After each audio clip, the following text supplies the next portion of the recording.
ba tey moo nekk rue 11 angle 8 ci Médina te ñu prévoir que le 12 prochain mooy samedi incha allah donc bi ñëwee seet si ma délégation bi comme diñ ko doon defee at bu nekk gis nañ tey mbir mi dafa gën a yaatu te mu am tamit aussi xale bu bees bi ñëw toog mu sàkkoon ma daal ñu jàppale ko programme bi gën a jaar yoon incha allah loolu moo tax ñu woote tey CLD comité local développement woo service technique yëpp ñu toog teew woo famille ak comité d'organisation bi ñu teew pour que ensemble ñu si jëm a seet lan mooy seen soxla ak naka lañ ciy tontoo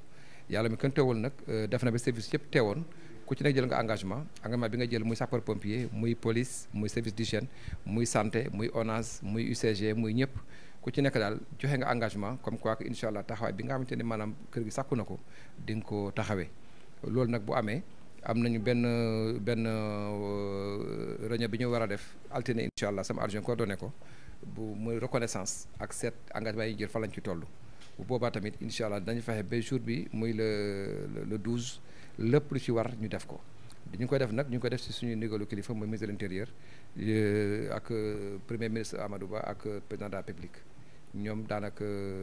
ñoo joxe ñu ndigal yi mu wàcc suñu kilifa yi gouverneur préfet pour ñu mën a taxawee fu xew yu mel ni amee ñu taxawu ko en tout cas ba population yi gis ci seen bopp donc loolu moo tax te ñu dajale CLD bi waxtaan ci di sant yàlla bu baax di gërëm sëriñ bi di ñaanal ñi dem yàlla yërëm leen ñi fi des aussi yàlla taxawu leen bi nga xamante ne maanaam mooy suñu mbébét li ñu def ren yàlla def daal mu gën a jaar yoon incha allah. Merci beaucoup.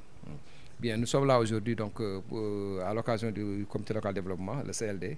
que j'ai convoqué ici à la sous-préfecture de Dakar Plateau afin de préparer effectivement le gamou de la famille Thiam, Cheikh Thiam, la Cheikh Thiam, de la rue 11 angle 8 à la Médina, prévu le 12 déjà novembre 2022. À cet effet donc, à l'arrivée du nouveau calife, donc il a souhaité effectivement vraiment que l'organisation soit plus en charge davantage. C'est ainsi que tous les services techniques ont été convoqués, soit la police, les sapeurs-pompiers, le service d'hygiène, la santé, l'ONAS, l'UCG et consorts. Tous ces services ont répondu présents et ont pris des engagements effectivement pour mener à bon port effectivement ce jour, ce gamou. C'est ce qui fait qu'aujourd'hui, le comité d'organisation va travailler en synergie avec les services techniques pour que le lundi prochain déjà, après la reconnaissance, qu'on puisse s'assurer effectivement que les dispositions préliminaires qui ont été prises sont respectées. Le reste, le jour du gamou, nous ferons de sorte que toutes les dispositions et tous les engagements qui sont pris aujourd'hui par les services techniques puissent être mis en œuvre pour un bon déroulement du gamou. C'est l'occasion donc pour nous de féliciter le nouveau calife qui vient de s'installer, de prier pour le défunt et tous ceux qui nous ont précédés, et de prier pour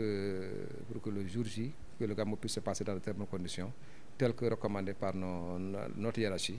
notamment le ministre de l'Intérieur, le Premier ministre et le Président de la République.